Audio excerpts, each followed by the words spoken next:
복음이 선포될 때라는 말씀의 제목으로 은혜를 나누겠습니다.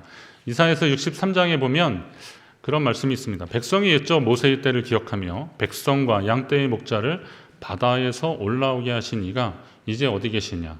그들 가운데 성령을 두신 이가 이제 어디 계시냐?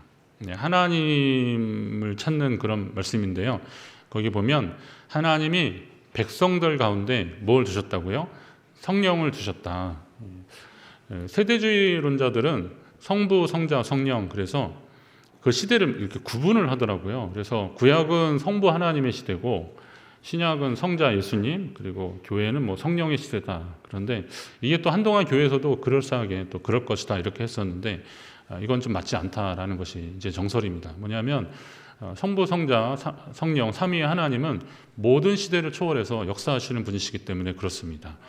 그렇다면 성령께서 그들 가운데 계셔서 하나님이 일하셨다는 거예요.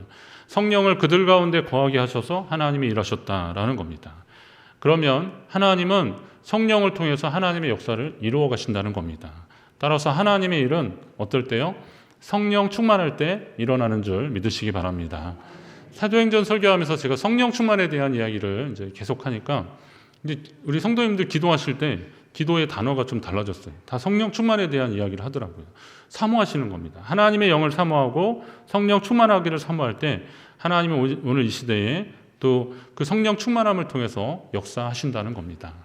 오늘 베드로가 성령 충만하여서 말씀을 전하기 시작했습니다. 사도행전 2장 14절에 저 사람들이 세술에 취했다라고 할 때 베드로가 일어나서 설교를 하는데 이게 유명한 베드로의 오순절 설교거든요. 이 내용이 쭉 있고 우리는 거의 끝부분부터 시작해서 말씀을 읽은 겁니다. 이 베드로의 설교는 사도행전에 나오는 한 28편의 설교 중에서 거의 백미라고 할 수 있습니다. 어떻게 갈릴리 호숫가에서 고기 잡는 어부였던 이 베드로가 어떻게 이런 설교를 할 수 있을까? 결국은 이게 성령의 역사라는 거예요. 성령 충만하니까 하나님이 하셨다는 겁니다. 교회는 이렇게 시작할 때부터 반대자들에게는 좀 적극적인 형태로 복음을 선포했고요. 그리고 영적인 갈망을 찾아오는 사람들에게는 예수 그리스도를 소개하면서 교회가 선포하면서 교회가 시작되었습니다. 말씀을 통한 하나님의 역사는 오늘날에도 계속되는 겁니다. 가톨릭에서 종교개혁이 일어나서 말씀으로 돌아가자라고 하면서 개신교회가 개혁교회들이 계속 변화를 거듭했는데 계속 변화를 거듭해도 예전의 형태를, 그러니까 리터지, 예배의 예식이나 예전의 형태를 다시 좀 강화하자라고 하는 시도들도 계속 있었지만 그래도 역시 중요한 건 말씀이다라는 거죠. 종교개혁이 뭐냐? 성도들에게 하나님의 말씀을 안겨준 게 종교개혁이라는 겁니다. 마르틴 루터가 오직 믿음 이런 얘기 했지만요. 결국은 라틴어로 된 성경을 독일어로 번역한 겁니다. 영국의 종교개혁도 결국은 성경을 영어로 번역해 주는 겁니다. 오늘날의 한국의 종교개혁도 결국은 뭐겠습니까? 성도들에게 성경을 읽히게 하는 겁니다. 그런 의미에서 우리 통큰통독 같은 이런 성경을 읽는 프로그램들은 굉장히 좋은 겁니다. 효과적입니다. 이런 것은 교회가 계속 반복적으로 하면서 검증이 된 겁니다. 교회에서도 이제 우리 교회도 한 5년째 하다 보니까 이게 나름대로 시스템이 좀 있어요. 잘 따라오시면 180이면 가을 문턱에서 성경을 한번 딱 읽는 겁니다. 90일로도 할 수 있는데 그러면 좀 너무 빠르고 그럼 우리 뭐하지? 이런 생각이 들더라고요. 180이 좀 좋습니다.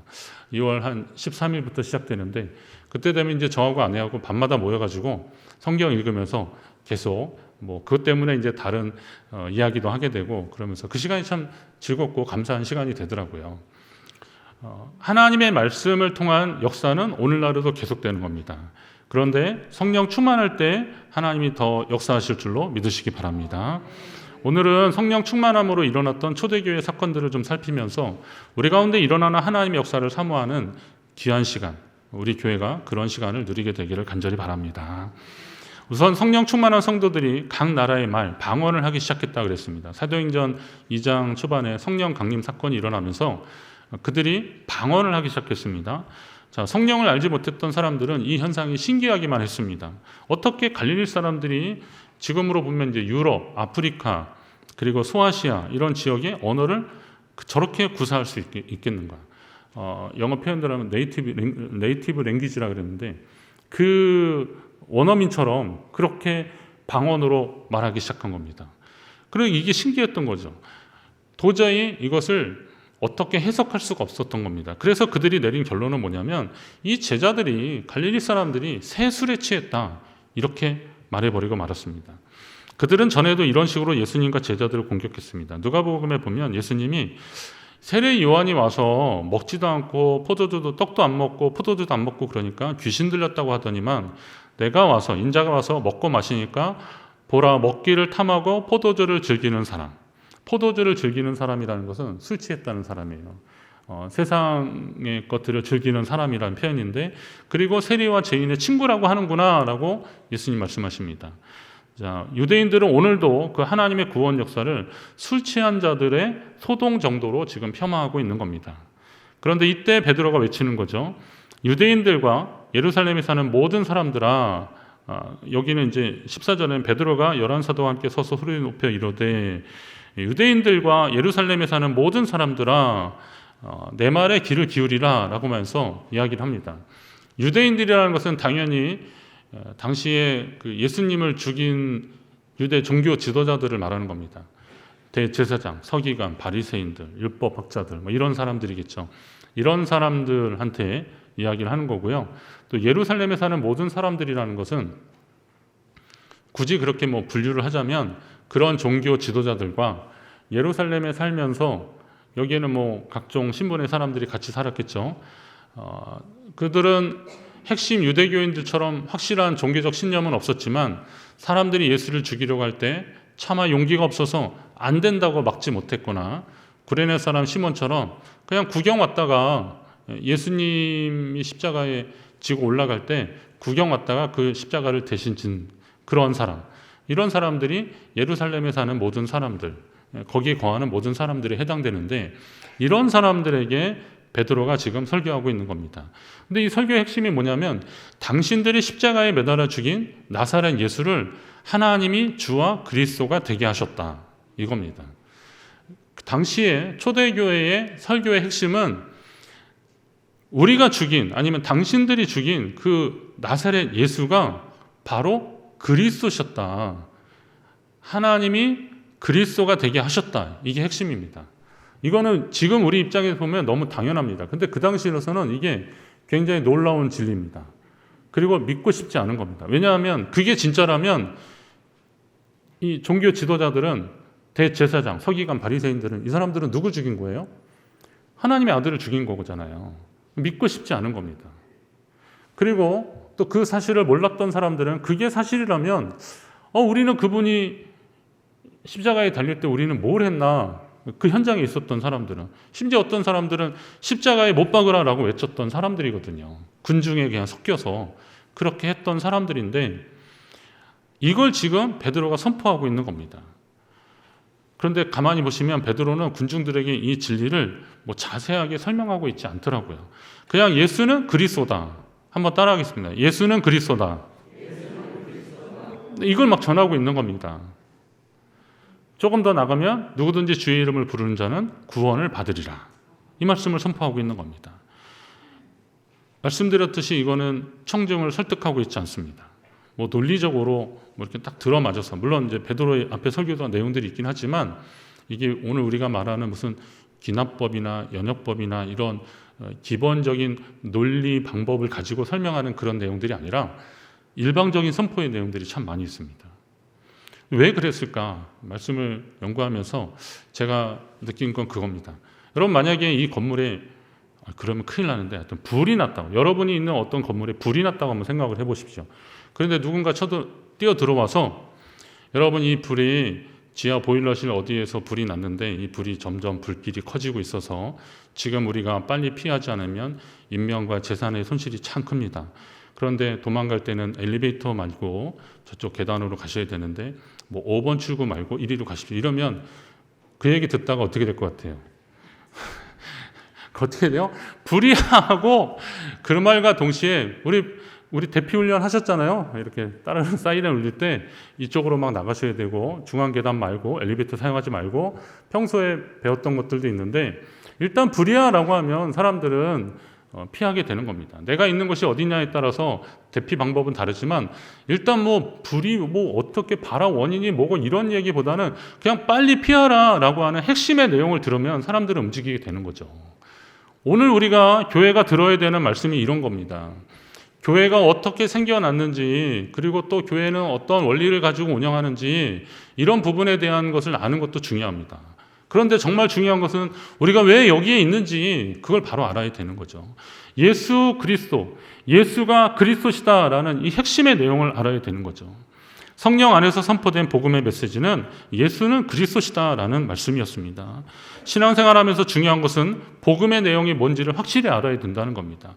교회 오랫동안 다녔는데 말씀 오랫동안 들었는데도 복음을 전하라 그러면 복음이 뭔지를 참 이렇게 헷갈려 하시는 분들이 있더라고요.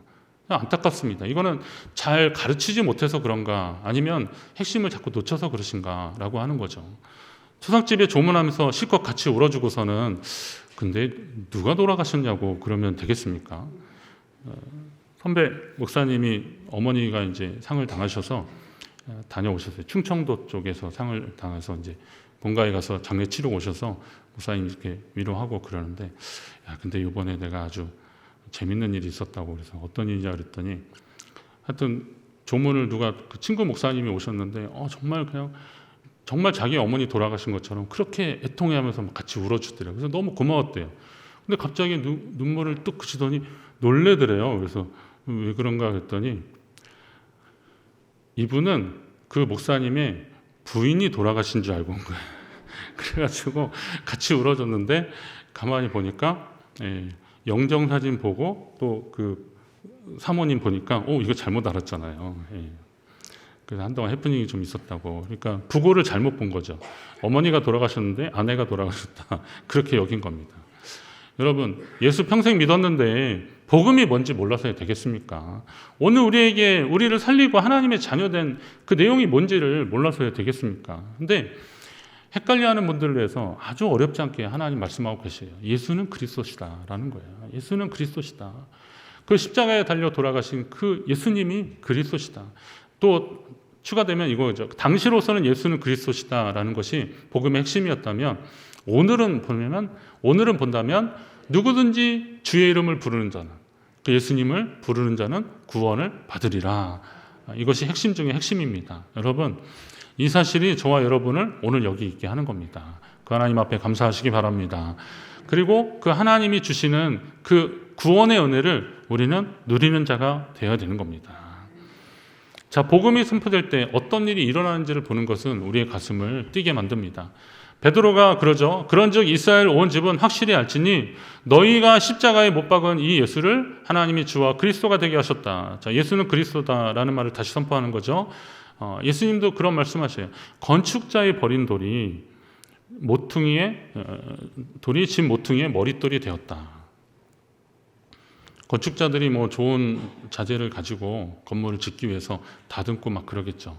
그러다 보니까 좀 짜투리나 이런 것들은 좀 한쪽으로 적혀 놓는데 그런데 맨 나중에 머릿돌을 만들 때는 그 돌 중에서 하나를 골라서 머릿돌을 한다는 겁니다. 머릿돌은 그 건물의 이력을 설명하는 언제 세워졌는지를 설명해주는 그런 중요한 돌입니다. 우리 교회 머릿돌은 어디 있는지 아십니까? 요즘 이제 동판으로 이렇게 돼 있어서 드림센터는 거기 있는데요. 본관의 머릿돌은 어디냐면 저 십자가탑 이렇게 보면 그 맨 밑에 있습니다. 근데 바깥 창으로 하나 더 있어서 잘 안 보이긴 하는데요. 계단으로 이렇게 내려가시다가 1층 내려가기 전에 그 중간에서 이렇게 보시면 거기에 머릿돌이 있습니다. 그렇게 되는 거죠. 그런데 이게 아마 지금은 화단위로 이렇게 돼 있어서 잘 안 보여서 그런데 아마 교회에 딱 들어올 때 처음에 교회 건축했을 때 그 머릿돌을 보면서 교회의 어떤 연유를 알게 되는 거잖아요. 그렇게 되는 겁니다. 근데 예수님이 시편 118편 말씀을 인용하시면서 그런 얘기를 하시는 거죠. 건축자가 버린 돌이 집 모퉁이의 머릿돌이 되었다. 지금은 그들이 예수님을 나사렛 그냥 목수 요셉의 아들 정도로만 그렇게 여겼고 너가 무슨 권세로 이런 얘기를 하고냐 그러지만 결국은 하나님이 그를 주와 그리스도가 되게 하셨다라는 말씀입니다. 자, 이 말씀을 들은 사람들의 반응들 이걸 잘 보셔야 돼요. 백성들이 베드로를 비롯한 사도들에게 묻습니다. 우리가 어찌할꼬 하나님의 말씀을 듣고 나서 우리가 주님을 몰라뵀다는 거예요. 우리가 주님을 몰라봤으니 우리가 어떻게 하면 좋을까라고 하는 겁니다. 여러분, 하나님의 말씀을 듣다가 내가 어떻게 하면 좋을까 이렇게 회개하신 기억이 너무 오래된 기억 아닙니까? 잘 생각해 보십시오. 저도 말씀 준비하면서 하나님의 말씀을 듣다가 내가 어떻게 하면 좋을까 막 이렇게 가슴 막 저려오고 막 그랬던 기억이 저도 이 말씀 앞에서 그랬던 기억이 점점 희미해지고 있구나. 저도 회개하는 계기가 되었어요. 하나님의 말씀을 듣다. 제가 설교에 관심이 많다 보니까 설교의 어떤 스킬이나 방법이나 이런 데 관심이 많았지 이 설교의 핵심 내용에 대해서 그리고 이 본문을 통해서 하나님이 우리에게 주시려고 하는 게 뭔지에 대한 고민이 적었다라는 그런 마음이 막 들기 시작했습니다. 말씀을 전하는 것이 사명인 저는 기록된 이 하나님의 말씀이 들려지는 하나님의 말씀이 되기를 소망하며 그렇게 준비했는데 근데 이 말씀을 그렇게 하다 보니까 이 말씀은 누가 들어야 되는데 왜 그분이 지금 안 왔지 막 이런 생각이 막 드는 거예요. 예? 그리고 이건 지금이 아니라 내가 그때 이 이야기를 했어야 되는데 이 설교 했어야 되는데 자꾸 이런 생각을 하게 되더라고요. 그러면서 문제는 뭐냐면 하나님이 제게 주시는 말씀인 것을 제가 놓치더라고요.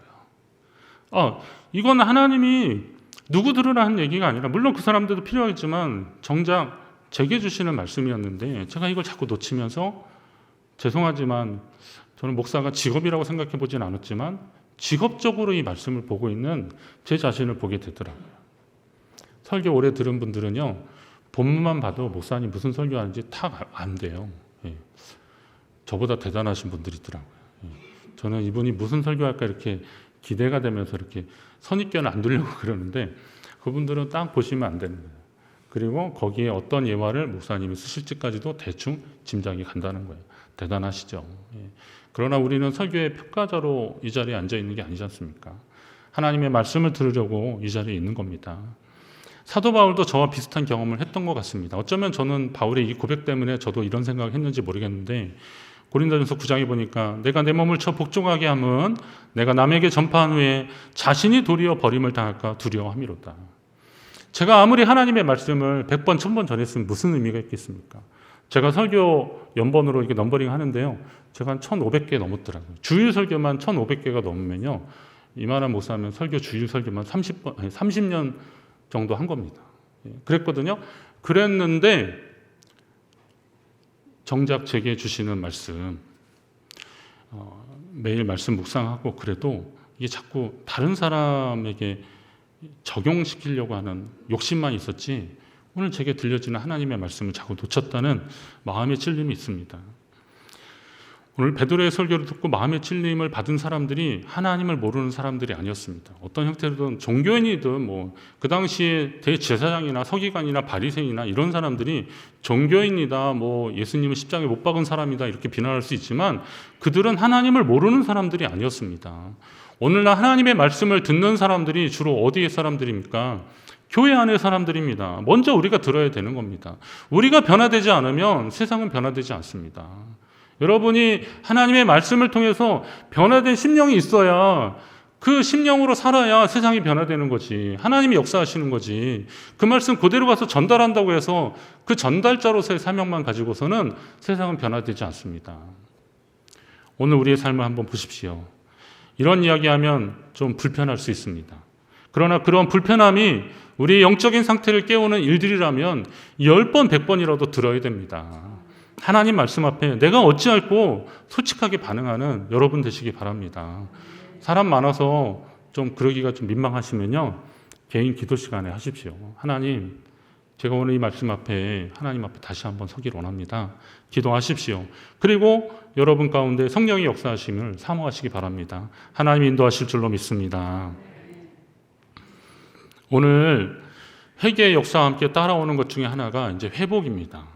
회개하면 하나님이 회복시켜 주시는데 회복을 뜻하는 영어 단어가 리커버리라고 하는 단어가 있어요. 영어하고 원어 쓰는 목사님 별로 안 좋다 그러는데 제가 오늘 어쩔 수 없이 좀 몇 개 쓰겠습니다. 그런데 이 리커버리라는 말이, 커버라는 게 이렇게 덮다 이런 말인데요. 리커버리라는 것이 리라는 이 접두가 붙이면 그 다시라는 그런 개념이 있습니다. 리마인드 뭐 이런 거 있잖아요. 그런데 이게 이거예요. 하나님이 우리를 덮어주시는데 다시 덮어주는 거예요. 죄와 허물로 얼룩진 우리 인생을 하나님의 은혜와 사랑으로 덮어주시는 게 이게 회복입니다. 여러분, 하나님의 말씀을 듣고 회개하는 심령 가운데 하나님이 그런 역사로 함께 하실 줄로 믿습니다. 베드로가 그래서 말하는 거죠. 회개하여 각각 예수 그리스도의 이름으로 세례를 받고 죄사함을 받으라 라고 우리가 어찌할꼬 하는 사람들에게 답해 줍니다. 그날 세례받은 사람이 3,000이나 더 있다 그랬습니다. 자, 세례받은 사람이 그렇게 많은 것도 놀라운데 이후 그들의 삶에 일어나는 변화가 참 놀랐습니다. 사도의 가르침을 받아 서로 교제하고 떡을 떼며 오로지 기도하기에 힘썼다 그랬는데요. 기도하기에 힘썼는데 이것도 잘 보시면 부활하신 주님을 만난 사람들이 예루살렘에 남아서 오로지 기도하기에 힘썼다 그랬습니다. 말씀으로 한번 나눴죠. 120명이 기도하면서 힘썼더니 3,000명이 회개하는 역사가 일어났거든요. 그럼 3,000명이 회개하며 기도하는 역사가 일어날 때 하나님이 어떤 일을 하실지 한번 생각을 해보십시오. 그게 교회였어요. 그게 하나님이 지금까지 교회를 일으키시는 역사였어요. 교회가 시설이 좋고 목사님 말씀이 깔끔하고 그리고 성도들이 친절하고 이건 되게 중요한 요소겠죠. 그러나 이것 가지고 하나님의 교회가 부흥되지 않았다는 거예요. 어떻게 하셔야 돼요? 그 말씀을 듣고 우리가 어찌할꼬 하나님 앞에 가슴을 친 사람들에 의해서 그리고 기도한 사람들에 의해서 교회는 변화됐다는 거예요. 우리 교회 어떻게 했으면 좋겠다. 여러분, 어떤 고민들이 많으십니까? 회개하고 계십니까? 말씀 앞에 반응하고 계십니까? 회복의 역사를 경험한 사람들이 서로 교제했다는 거 주목하십시오. 교제, 이 회복의 역사인데요. 이 교제가 회복이라면 이 교제하고 관련된 단어를 제가 또 막 계속 찾다 보니까 물론 우리가 코이노니아라고 하는 헬라어 단어가 있습니다. 근데 이 단어는 많이 들어보셨을 거예요. 교회 안에서 일어나는 모든 일들이 이 코이노니아 이 안에 다 있습니다. 이건 나눔 이런 의미도 있는데요. 근데 영어 단어에 그 다시 회복이라는 말에 리스토어라는 말이 있습니다. 스토어 그러면 가게, 상점 이런 말이잖아요. 그런데 이게 또 어떤 단어가 있냐면 저장하다, 이렇게 쌓아놓다 이런 말입니다. 근데 리스토어는 그 쌓아놓은 것을 다시 풀어내는 거예요. 그 교제가 뭐냐 그랬더니 회복인데 이 회복의 역사는 언제 일어나느냐? 쌓아놨던 것을 풀어질 때 역사가 일어나는 거예요. 교회가 그런 곳이 되어야 하는 거예요. 담을 쌓아놨던 것이 풀어지고 내 마음에 상처를 쌓아놨던 것들이 풀어지고 이런 역동이 일어났을 때 거기에 회복이 일어나는 거예요. 이런 역사를 우리는 사모해야 되는 거예요. 내 안에 쌓아놓는 것들을 풀어놓는 역사. 우리 교회 안에 이런 회복의 역사가 일어나기를 간절히 바랍니다. 제가 2023년도에는 우리가 소그룹 좀 활성화하겠습니다. 이런 말씀들을 계속했더니 어떤 분이 정말 진지하게 물어보시고 목사님 그 소그룹이 뭐예요? 그래서 소그룹은 어떤 걸 하시겠다는 겁니까? 저는 이런 질문 하신 분들 참 좋습니다. 목사님 무슨 말을 하든지 그냥 나는 뭐 하던 대로 하면 이런 거 말고 소그룹 그러니까 소그룹 이게 소는 작을 거고 그룹은 뭐 소모임 이런 걸 말하는 건가? 이게 좀 이렇게 말하자면 영어하고 그 단어가 합성이 된 건데요. 그런데 관심 있는 분들이 참 좋은 거죠. 물어보고 그리고 또 그 말씀을 새겨보는 분들이 참 좋은 거 아니겠습니까? 근데 소그룹은 사실은 전혀 새로운 것은 아닙니다. 소그룹이 전혀 새로운 것은 아닙니다. 이렇게 규정을 하면서 저도 제가 사역을 하면서 신학을 하고 사역을 시작할 무렵에 한국교회 소그룹이라는 이야기가 나오기 시작했거든요. 그런데 나중에 제가 뭐 교회 관련된 무슨 교회 성장 세미나나 이런 데 다녀봤잖아요. 그런데 그때 NCD라고 자연적 교회 성장 뭐 이런 거 연구하는 모임이 있었어요. 이게 우리나라만 아니라 세계적으로 같이 하는 것이었는데요. 거기에서 각 국의 사례들을 다 모아서 분석을 했습니다. 그래서 하나님이 역사하시는 것, 그러니까 부흥하는 교회들 그 나라들의 특징을 좀 이렇게 연구를 해보니까 그 중에 하나가 그거였어요. 이 소그룹이에요. 소그룹. 이 소그룹 하는 교회가 하나님 부흥을 주시되는 거예요. 그래서 우리가 잘 아는 게 뭐냐면 남미를 중심으로 셀 그룹들, 셀 교회. 셀이 이렇게 세포라는 뜻인데요. 예수님이 12제자를 세우고 제자들이 또 제자를 삼고 그런 구조를 계속 했던 것처럼 그 핵심 리더들 12명을 중심으로 해서 거기에서 계속 이제 제자들을 만들어가는 그런 구조. 이게 셀 구조라는 거예요. 그래서 이런 걸 하는 교회들이 부흥했다는 거예요. 그래서 거기에 열광을 했는데 그런데 가만히 보니까 파랑새를 찾는 것처럼 사실은 한국 교회가 그 소그룹의 유산이 있었어요. 그게 뭐예요? 구역이에요, 구역. 예. 구역이에요. 뭐 감리교에서는 속회라고 하고 뭐 다락방이나 순모임, 뭐 요즘은 목장 모임 이렇게 얘기하고 그러는데 이거는 이제 그 셀 개념이 들어오면서 좀 이렇게 특화돼서 이렇게 한 것이지 사실은 우리는 이제 성결교회 전통으로 보면 구역입니다. 구역. 구역이 모였던 거예요. 가만히 생각해 보니까 저도 어릴 적에 구역 예배 그때는 이제 저희 부모님 감리교라서 속회 모임이었는데 속회 모임에 저를 업고 가셔서 저는 뭐야 자기도 하고 어쩔 땐 깨기도 하고 그랬는데 저는 이제 그 있잖아요. 그 하늘에 계신 막 이거 하면 전 막 신났어요. 왜냐하면 그거 끝나면 이제 먹기 시작하는 시간이라서 그거 시작하면은 막 자다가도 하늘에 계신 그러면 이제 눈 비비고 일어나서 먹고 그리고 이제 저녁 무렵에 집에 오고 그랬던 기억이 있는데 그 모임이에요. 예. 어쩔 때는 막 끝나지도 않아 막 먹고 또 자 그러면 또 그러다가 기도해주고 막 그러다가 집으로 막 가는 거야. 주일에 뵐게요. 막 금요일에 많이 그랬으니까 어쩔 때는 또 철야기도 하러 또 같이 가기도 하고 막 그러면서 이 활성화됐던 그런 경험들이 있어요. 예. 우리가 놓쳤던 것이 그런 것이 아닐까라는 겁니다. 이런 나눔이 있고 이런 그룹의 역동이 있으면요 교회 가는 게 행복해지는 거예요. 예. 어느 교회가 제가 사역하던 교회 옆 교회가 계속 다툼이 있는데 그 교회 성도님을 저는 그 교회 교인인지 몰랐는데 어떻게 하다가 이제 만나서 잠깐 얘기를 했는데 목사님이시냐고 그래서 예 그렇다고 그랬더니 뭐 얘기하다가 하여튼 뭐 하다 보니까 뭐 교회 상황까지 얘기하고 그분이 그 교회 교인이더라고요. 근데 그분이 그런 얘기 하시더라고요. 저 잊혀지지도 않아요. 목사님 저는 교회 가는 게 너무 겁나요. 교회 가는 게 너무 힘들대요. 오늘 교회 가면 또 무슨 일이 생길까? 예. 오늘 교회 가면 또 어떤 일 때문에 힘들어질까? 이거 생각하니까 교회는 가기 싫은데 또 교회 안 가면 뭐 옛날 어른들 가르친 대로 하면 뭔가 무슨 일이 좀 안 좋을 것 같잖아요. 그러니까 그냥 예배는 드린다는 거예요. 제가 사실 저도 뭐 부끄럽지만 제가 부끄러울 건 아닐 것 같아요. 하여튼 저 옛날 출신 교회가 그랬거든요. 하루 종일 싸웠어요. 교회에서. 아침에 가서 제가 저녁 때까지 저녁 7시 몇 분까지 울다가 교회 왔어요. 집에 왔어요. 그래서 제가 느끼는 건 교회에서는 다툼이 있으면 안 되겠다. 교회에서는 그걸로 인해서 무슨 뭐 대의도 좋고 무슨 명분도 분명히 있겠지만 그런 어떤 형태로든 이런 모습은 하나님 기뻐하시지 않고 어린 심령들 상처받고 그렇게 될 거다라는 생각 때문에 저는 뭐 저도 고집 있지만 어느 순간 딱 되면 이거 안 되겠다. 이건 하나님 기뻐하시지 않겠다는 생각들이 있어요. 여러분 교회 가는 게 행복해야 되는 거 아닙니까? 설레야 되는 거 아니겠어요? 하나님 오늘 어떤 은혜로 우리에게 은혜를 주실까? 하나님 오늘 어떤 은혜로 내게 말씀해 주실까? 이런 기대감이 있는 교회가 하나님 기뻐하시는 교회고 성도들이 행복한 교회예요. 이런 교회는 누가 만들어주는 거예요? 오늘 시작할 때 이제 성령이 하시는 건데요. 그러나 결국은 누가 하는 거예요? 각 지체들이 하는 거예요.